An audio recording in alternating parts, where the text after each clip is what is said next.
Stand on the shores of the side unseen, the substance of dwells in me. Oh, well, good morning, everyone. Thanks for joining us today. In the month of September, we're going to just take a little, an excursion through a few short series, 2 weeks in what we're calling the Wander Years, which is about the deserts of our life, the deserts of faith, the times that we feel like things don't work the way we hope or want them to, times we carry sorrow, suffering. Like it's just, so here's the thing. If you were part of of the last series we were in, I just felt like it got heavier and heavier and heavier, and I was like crying, and I was going home all emotional, but part of behind that was like, I just want to be a healthy person. And I want us to be a healthy community, a healthy family. And I was realizing as I was going through that series, I'm like, we've got to talk about the deserts of our faith. We've got to talk about the times of our life that are dry and we just need something. We've got to explore these things. And so for 2 weeks, we're going to do that. We'll try not to overdo it. We're going to talk about deserts. If that's too much for you, just add an S. Think about desserts the whole time. You'll be fine. Okay? So here is a question, though, to kind of start this conversation today. Let's go the other direction from like I'm alone and isolated, and instead let's go to who inspires you. All right, so who comes to mind when you think of someone inspiring? Before you turn to your neighbor and answer that question, we just had a service, and I realized I should have front-loaded this. If you're here with like a friend or your spouse or someone you're dating or your kids, the first thing you should say is, you inspire me. And then you can give your other answer. If you skip that, there's so much complication that happens, okay? So we'll see you in 1 minute.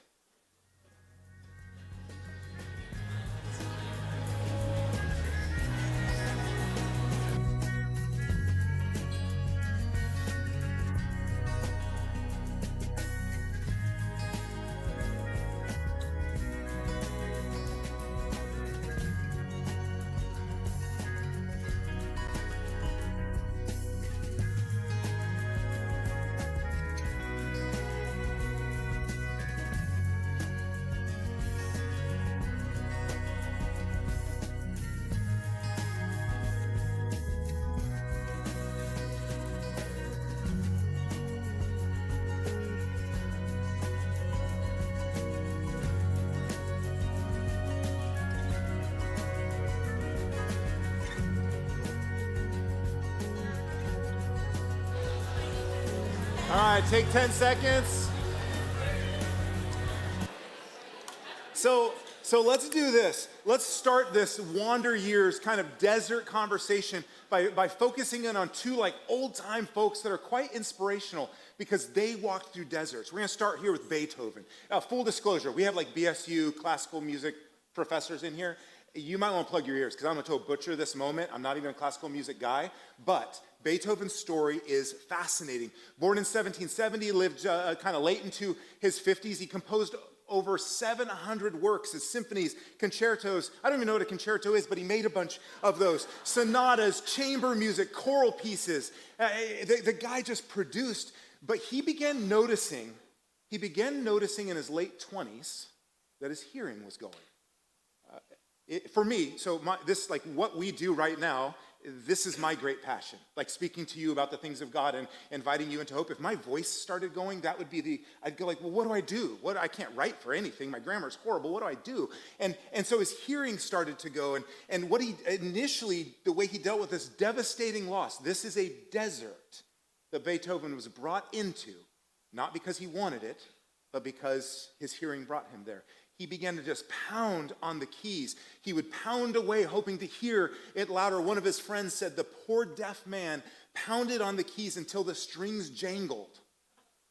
But he learned to live in this unwanted desert. And that's maybe what I hope over these few weeks is we can be kind to ourselves and we can acknowledge that life can bring these unexpected, dry, isolating, lonely places to us. They can be short. They can run days. They can run weeks. Some of you could say, oh, I've got a story about decades. I've got a story about a life in the desert. So that's us when we come together this morning. So how Beethoven adapted in this moment was, one of the things he did is he'd put a bone conducting like headphones, you all wear them when you run and bike now, but he put a wood rod in his mouth, and then he would use that rod to pick up on the vibrations of the keys, which is good for picking up low tones, low vibrations, and it began to change what he would hear and what he could feel, and he took all of his knowledge and all of his creativity, and he continued to write, and he wrote, and music historians will say his music shifted. It went from prominently featuring a high dose of high notes. Those began to fade out. It played at this whole new area of composition.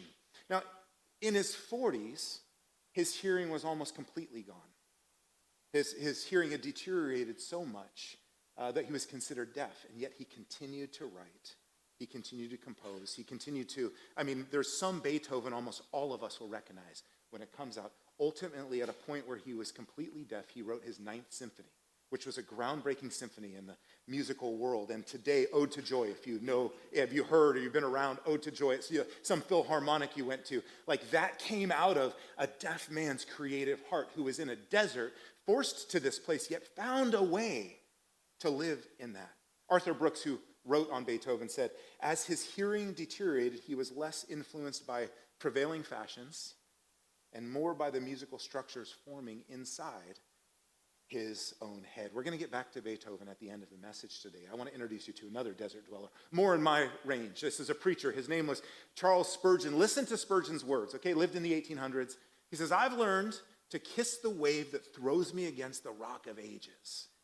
Now to him, what he understood as the rock of ages is Jesus Christ. At a young age, Spurgeon emerged on the scene.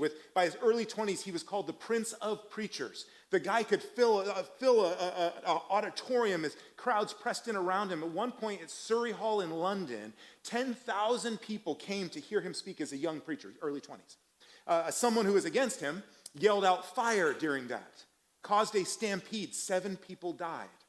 It crushed Spurgeon. He felt responsible for the deaths of 7 people who'd gathered just to hear the message of hope that he had. And he started to feel that he was, although successful and full of impact and influence, that he was dry and isolated and alone. Listen to his words. My spirits were sunken so low that I could weep by the hour like a child. And I didn't even know what I wept for. That's heavy. There are also some of you who would go, I wish I could say what he said because I feel what he felt.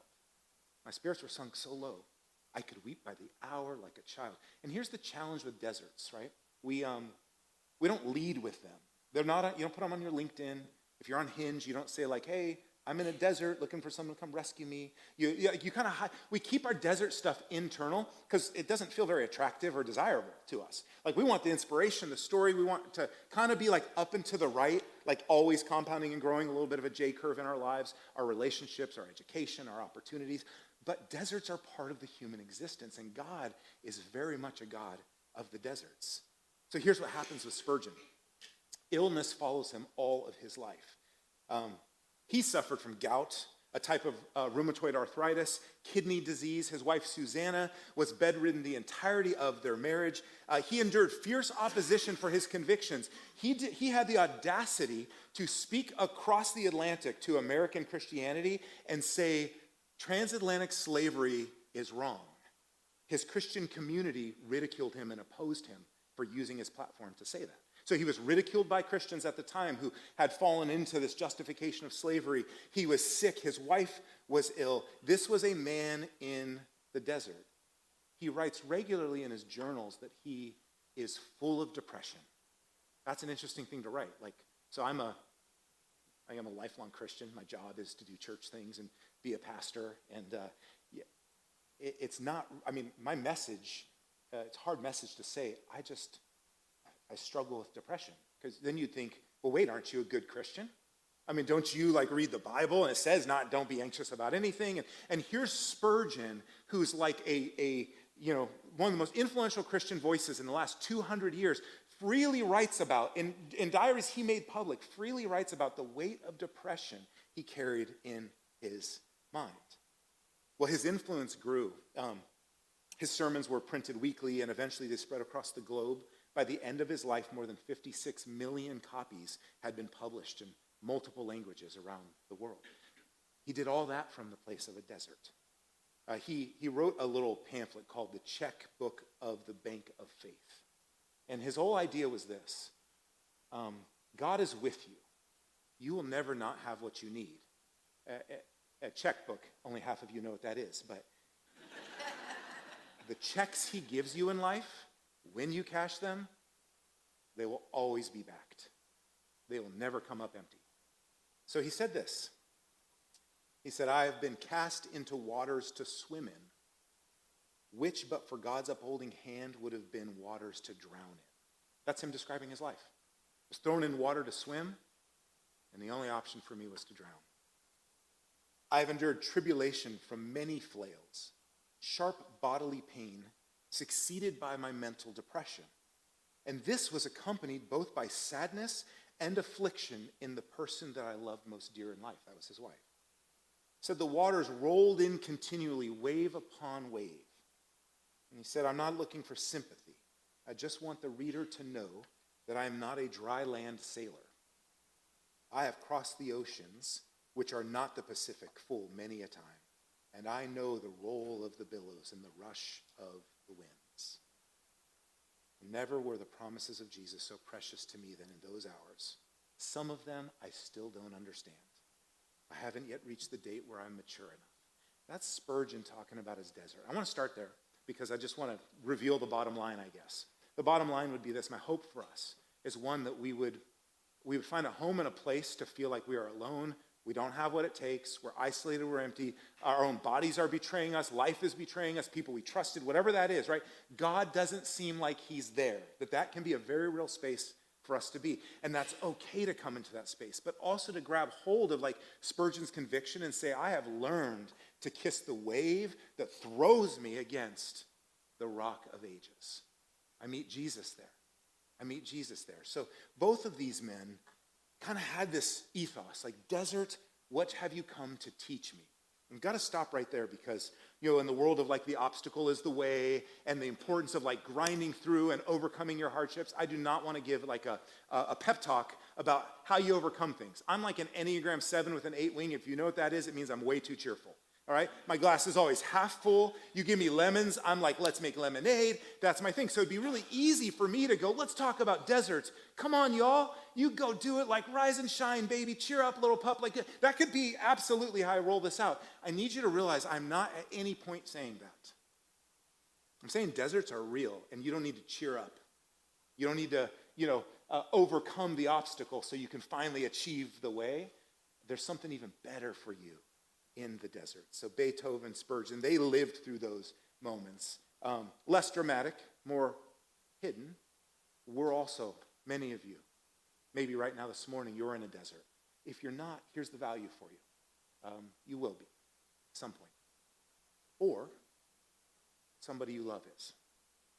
And they need you to have a little bit of a sense that they didn't just wake up and say, I just want to be out isolated and alone. Like life gets us to these places. So I'm going to kind of roll through my desert syllabus real quick to give some framework, okay? First is this. The desert doesn't define us. Our choices in the desert can. Originally, I said the desert doesn't define us, our choices do. And then I thought about it, and I went, that's not what I believe. I believe if you decide to just flounder and fail and suffer in the desert, God continues to define you as loved and worth pursuing. So there's no quid pro quo in this. But it's also true that what we do and how we view God in the desert can be everything for us. So the desert doesn't define us. And we're going to talk about how to choose in the desert today. And so to define the desert, it's kind of an ambiguous term. The desert, and every time I say desert, how many of you are hearing dessert? It's happening to me all morning. I'm like, dessert, dessert, dessert. I didn't even know how to spell the difference between the two until recently. Like this week, okay? So what happens in the desert is we're dealing with this. It's a season of loss, waiting, and hardship that we walk through. So you might be in loss, you might be in waiting, you might be in hardship. It's more than like sand and heat. I was thinking about so what would be a play all where we all were in a season like that, loosely. 5 years ago, COVID kind of upended everybody's world in a different way. For me, it started with I was introduced to Eastwind Community Church via a split screen recorded Zoom call. Hey, here's your new pastor. And everyone was super excited about that. They're like, what, who, where? How? He's on a Zoom call. We never met him. We don't know. And it was like they just got stuck with me. But I also got stuck with you. And we show up here, and there's no services gathering. So I'm having these one-on-one meetings on the back patio with people who are willing to show up. And we're like, hey, what's your story? And then we start meeting together, and we're gathering. And through all of that, though, we're trying to navigate masks, vaccines, friendships that have been torn apart because we don't know how to navigate this world. We're all like to keep it kind of light because some of us lost loved ones, we lost jobs. Our whole world went upside down during that season. Also, like our bandwidth wasn't big enough to handle like 4 kids doing school, dad, mom working from home, or there's this one, there's the toilet paper desert. That was a real thing. Can you imagine? Like I live in America, suburban America, and for a solid 6 months, I wondered if I was gonna not have toilet paper. And that would be like the future, the desolate wasteland of like my life. We all kind of did, right? You kind of went through this dynamic. So there's a moment, a cultural moment that was a desert for all of us, all right? So those come and go. But really what I want to sink a little deeper into is like the life deserts that come and go. You have financial struggles and this like scarcity and just wondering if you're going to have enough, wondering if you're going to be enough. Relationship challenges. I talked about this last week. I don't want to overstate it, but I know that it can feel like coming into a church where there's kids and couples and everyone seems so wonderful and connected. And if that's not your scenario, or your family's not in that place of life, or you're in a single season, and it's like that can feel like a desert in the middle of church. It can feel like a desert. Trying to navigate a marriage that somehow just stopped working. And figure out what that's going to mean for your community, for your kids, for your just like sorting through that. That's our church. These are the things that we walk through and we deal with: losing jobs, gaining jobs, demotions, infertility, a very real, painful thing that so many in our community carry. Health issues, like the diagnosis that you go, I didn't want this, I didn't choose this, yet it is now my story. So deserts are real. And the challenge with deserts, or maybe the problem is, they draw out of us what we would rather keep hidden normally.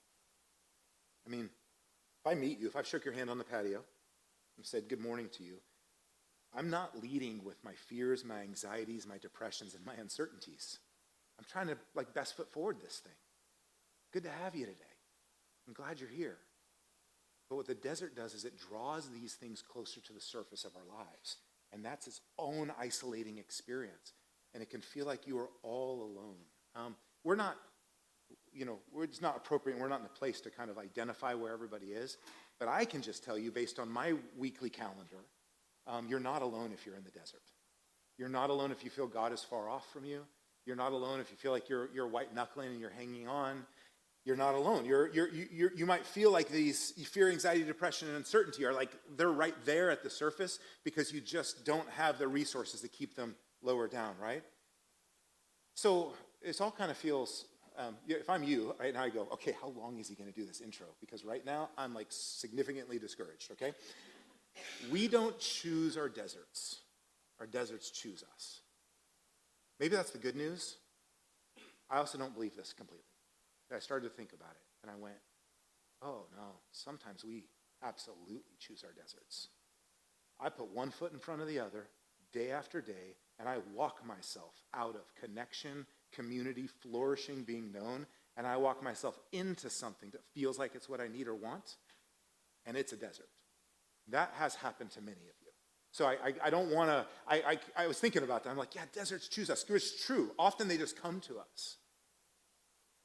And we'll get into that next week. So you might want to stay away next week when we talk about how we choose our deserts. But we feel stuck and we wander aimlessly. And so what can we do when we're stuck in the desert? Well, the good news, all right? So we're not the first people to face deserts. And God has a long, long, long history of meeting people who are in dry, difficult places. If you've read the scriptures, if you read the Old Testament, you look at the early followers of Jesus in the New Testament, you're going to find people who are often, it feels like they're losing more than they're winning, and yet God is the center of their story. They're in these places where it feels like, how could God abandon me? And then he drops right into the middle of it and shows up and says, I have been here the whole time. So we're going to go back to Israel's story in Exodus. Some of you study this back and forth, and we're not going to study it deep. We're just going to roll through the story of what happened over a series of events.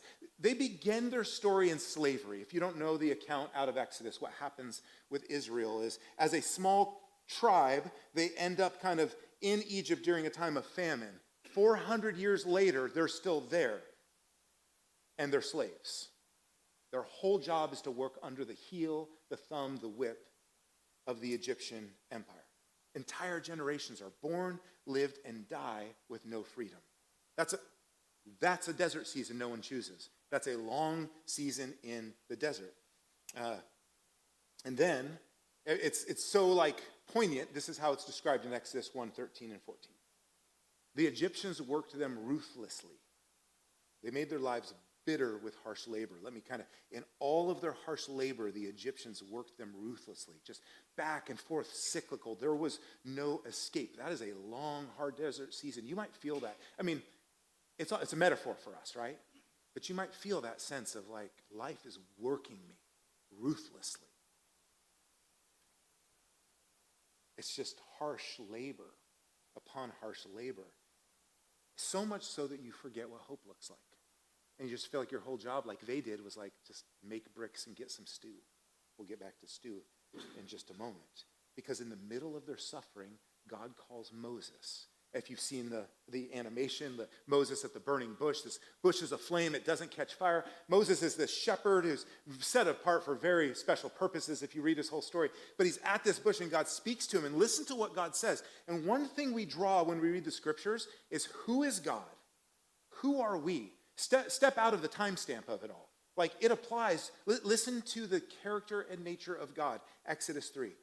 I have indeed seen the misery of my people in Egypt, and I've heard them crying. I'm concerned about their suffering, so I've come down to rescue them. I mean, it's hard to find like a peer who will treat you this way. And this is the maker of all things, the one whose image you and I bear.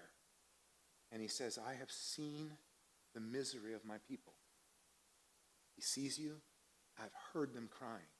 He hears you in the desert. I'm concerned about their suffering. He's concerned about you. And so I will come down to rescue them. Notice that God doesn't say, you know what, like, obstacle is the way.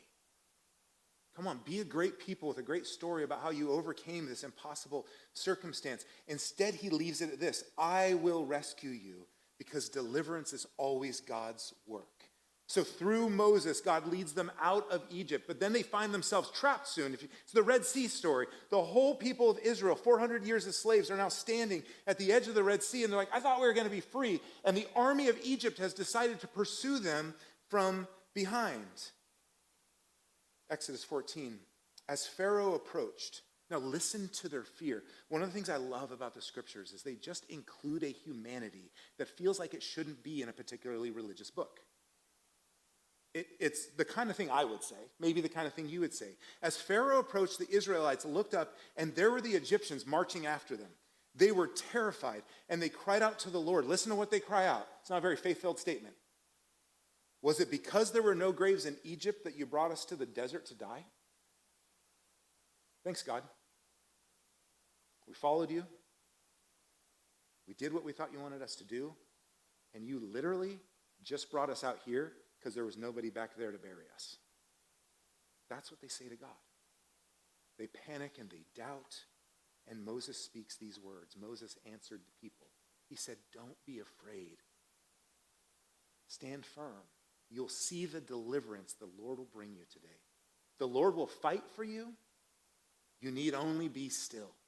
That's a wild statement when you're standing on the edge of a sea with the most powerful army in the region chasing after you from behind, and you're wondering, why'd you bring us out here to die in the sand when we could have died back where we work? I think we need to hear that a little bit. Some of you, some of us. You need to hear the confidence in these words. Don't be afraid. Stand firm. You will see the deliverance of the Lord. So God did fight for them. He parted the waters. It's a pretty iconic story. The scene that unfolds. Israel walks through on dry ground. The Egyptian army is swallowed up as they follow. And what looks like certain death instead becomes God's stage to demonstrate deliverance. But here's the good news. Well, the good news for us. In the story, it's like you scratch your head and you go, what? It didn't take long for them to forget.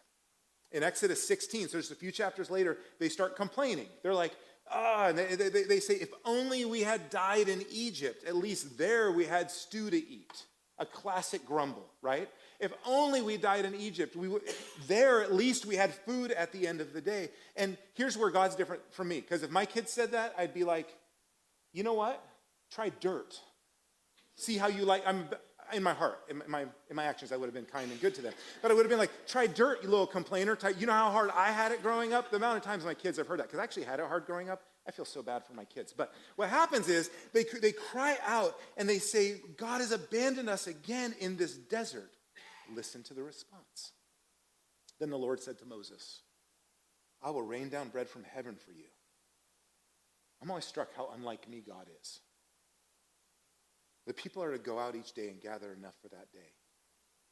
So God hears them say, how could you abandon me again? And he says, I didn't.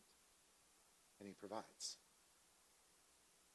Well, not long later, it's a theme here, they say, why did God bring us out of Egypt just so we could die of thirst? Keep in mind, they're actually in a literal desert, okay? And so God says, strike the rock. Water will come out of it for the people to drink. And if you know what happens, the rock begins to pour out water as a sign of the miraculous provision of God. And you start to see this pattern emerge over and over and over. And it continues on through the whole of Scripture. And then it picks up as the church is born. And then it shows up in my life, in your life today, in 2025, when we kind of get to this place every time we need God and acknowledge we're in the desert. If we cry out, we will find that dependence on God is the solution for what we need. He shows up not once, not twice, every single time. Now, I know I'm saying that, and some of you are going, Carlos, you have no idea how I have been crying out to God. I don't feel like he's showing up. Just hang in for the conversation, okay? Because the way out of the desert is found in dependence on God. My experience has been that even if you believe that, it's hard to practice it. It's hard to live it. The way out always becomes something else. It becomes external resources we try to surround ourselves with, a change of scenery, a change of pace, a part two of ourselves. We remodel or reinvent ourselves, or we just find ourselves stuck, and that becomes our way out. As we're like, this is me. This is my life. I'm kind of shaped by this trauma I'm in. I want to encourage you, just hold this. The way out of the desert is found in dependence on God. Israel panics at the Red Sea, God delivers. Israel's hungry, and they complain about why couldn't we just die back there? God gives them bread. Israel's thirsty, God gives them water. Deliverance always comes when they depend on him, and it's the same for us. That's my invitation to you. Because God's purpose in the desert, here's what's really beautiful, is not just to be like, oh no, you're in a desert. How'd that happen? Let me get you out. It's not just to get us out, and he will and he can, but it's to get something in us because we were in that desert. It's to get something in us that we desperately need, that will sustain us and that we can hold to and we can cling to. Because when life is good, when my life is good, which it tends to be, okay? I depend on my bank account, this church and my job. I love what I do here, my family, the plans that we make, my health. I have zero control over all those things, yet I depend on them. And then deserts can strip them away. And my invitation to you is to realize that there's someone who is waiting to be with you in that moment. The early church heard these words, and they wrote them in the book of Hebrews from Jesus. Never will I leave you. Never will I forsake you. Never. So, like, in communication, you're not supposed to use the word never a lot because it's like so ultimate. And Jesus is like, oh, let me use this word. Never will I leave you. Never will I forsake you. That's my promise to you in the desert. Not that you will just have a straight through line all the way. We know that, like, there's one guy once described it this way. He said, we all know that life has beauty, and we all know that life has bombs. There's no one who wakes up and goes like, you know what, life's just good for everybody. Because we know that the world's crooked and chaos comes in and diagnosis and suffering and pain and relationships pull apart and they come back. We know all that. The bombs are real. But Jesus says, I will never leave you.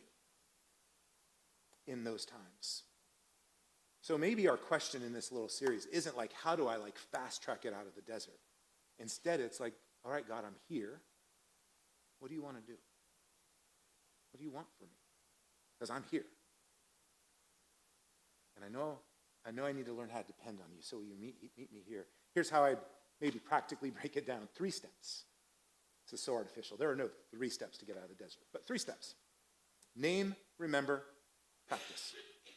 Name, remember, practice. So step 1, really straightforward. I think it's the most freeing step. It's the one you skip the most, especially if you're a follower of Jesus. Because somewhere along the way, we became like, we have to be super optimistic about everything because Jesus rose from the dead. So our whole thing is like, life's great. I'm good. No worries. I'm in a desert. That's okay. God's there with me. I'm learning things.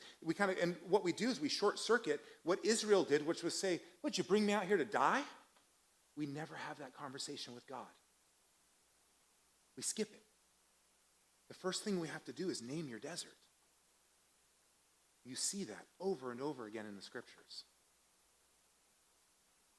I think it's hard to depend on God in the desert if you can't admit to God that you are in a desert. We saw that with Israel. They had to say, what, there wasn't enough graves? Would have been better to have stew to eat. We're going to die of thirst. They confessed their deserts. They weren't afraid that God would go, how dare you?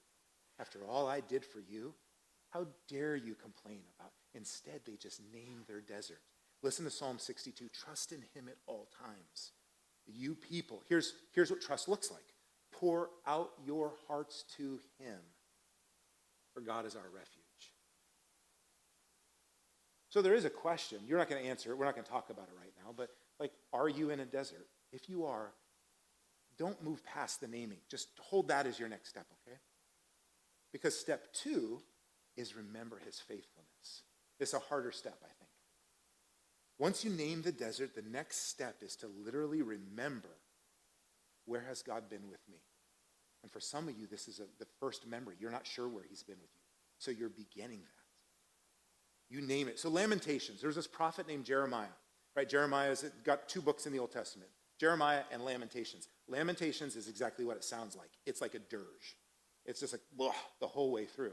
Lamentations is written to Israel when their city's been burned to the ground. Let's talk about deserts. Their city's been burned to the ground. Their families have been ripped apart, sold into different parts of slavery. They're all over the Babylonian Empire, basically. All right, this is where they are. And listen to the words, like, listen to the encouragement for how to remember. Because of the Lord's great love, we are not consumed. They are absolutely consumed. By every definition of the word. And they say, no, because of the Lord's great love. And they could have said, where was his love when our city burned to the ground? Where was his love when I listened to the screams of my children being dragged away?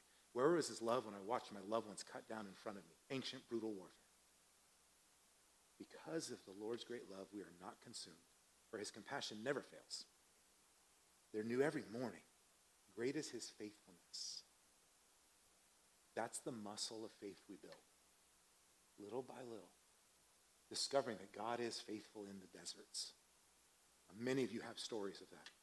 But you might feel like you're back in a desert, and you go, why do they keep coming? God is faithful. Remember that. So, but how do we remember that? The last thing I'll end with is practice daily dependence. And we've been a long time as a church in this conversation called Practicing the Way, where we look at like ancient practices and habits that still shape and form us today. And when I think about practicing daily dependence, I don't mean like a one-time prayer. I mean like the daily ability to say, God, I feel like I'm in the desert, or I am in the desert. And can you provide for me? Well, listen to the words of Jesus talking about this daily reality. Give us today our daily bread. That's how he told people to pray. So 2 summers ago, I started praying the Lord's Prayer morning, noon, and night. I don't grow up with Christian tradition. That feels weird to me to do things kind of rote like that. But I just started doing it because I thought, I need this. I have to learn how to depend on the Lord daily. And Jesus said, this is how you talk about and shape your mind and your heart to depend on the Lord daily. And the good news in that is there's actually a backstory. Why would I go to Jesus?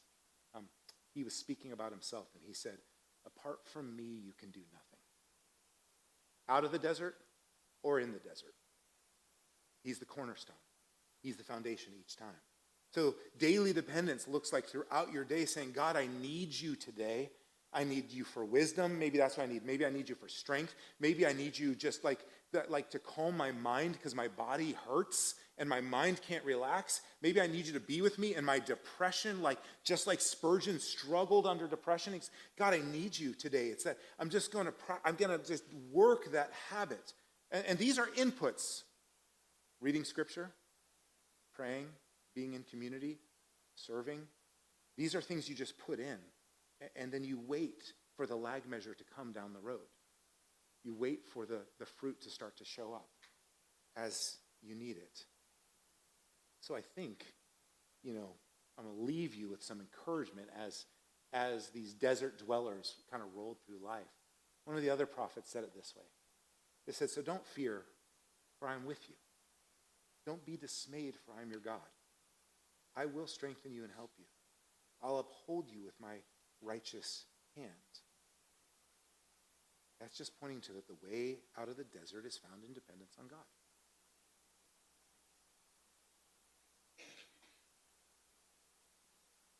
And what we need, so if your life is good, I hope this for you. And if you feel like you are barely hanging on, I hope this for you. That you could hear these words and find the hope of Jesus Christ in them. Be strong and courageous. Do not be afraid or terrified, for the Lord your God goes with you. He will never leave you or forsake you. This is really wild spiritual language. That God and people, they would have this kind of relationship. Back to Beethoven. He was a person of faith. He wrestled with his faith. He wrestled with his loss of hearing. He wondered about the fairness of it, but he tried to express in his artistic way that he could hold on to faith in the desert.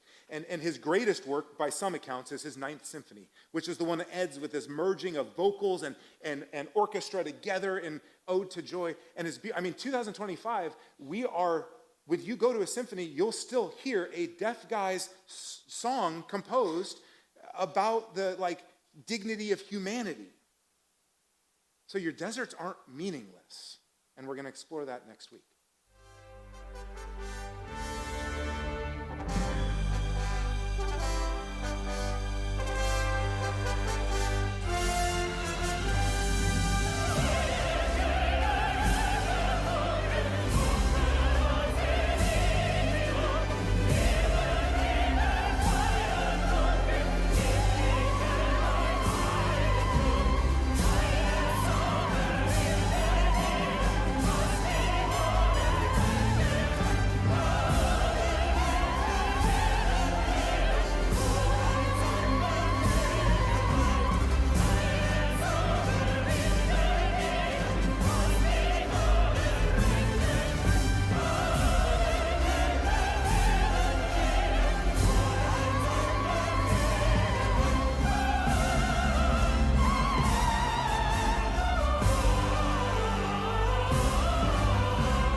That's not Beethoven, for those of you who are like, he looks young. He actually conducted the first performance. Deaf, unable to hear, he conducted with another conductor next to him. And as he conducted and it came to a conclusion, the crowd stood and erupted in applause. They'd never heard anything like it before, but he couldn't hear. So one of the soloists got up and came to him and turned him around, and he saw, "Desert, what have you come to teach me?" He saw it. So we're going to take a moment.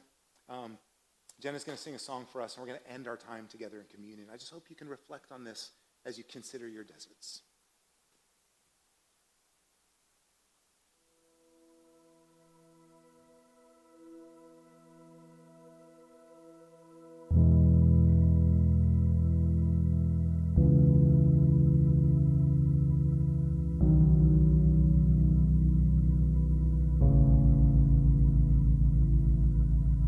Was a season of infinite light when the distance from heaven was not far behind. I was close to you. I was close to you. Carry me back to that moment moment in time when the colors and fragments were beautifully bright. How I long for you, how I long for you. 'Cause out here in the dark, underneath the canopy of stars, constellations falling from your heart. They tell me that I'm not alone, 'cause honestly I'm so alone. Promise me I'm not alone.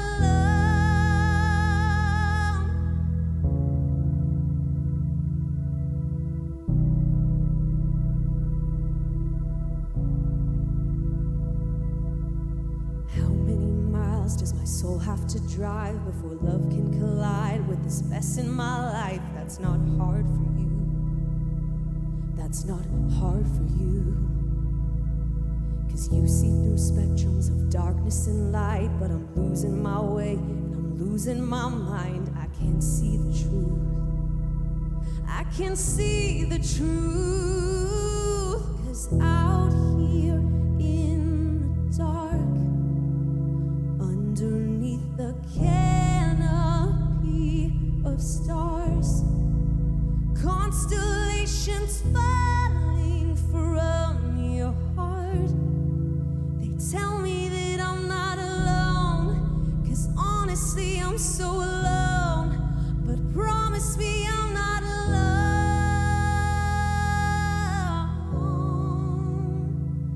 Oh.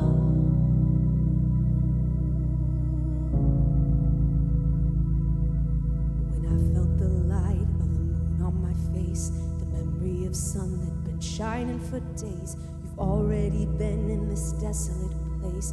You've already been here and you've made a way. Pinpricks of glory strung out across the sky. Memories of darkness undone by the light. Reminding me you are right here by my side. You're here by my side. You're here by my side. Out here in the dark, underneath the canopy of stars, constellations falling from your heart. They tell me that I'm not alone. I know that I'm never alone, 'cause you find me and bring me back home. And I'm never alone, never alone, never alone, never alone, never alone. Out here in the dark.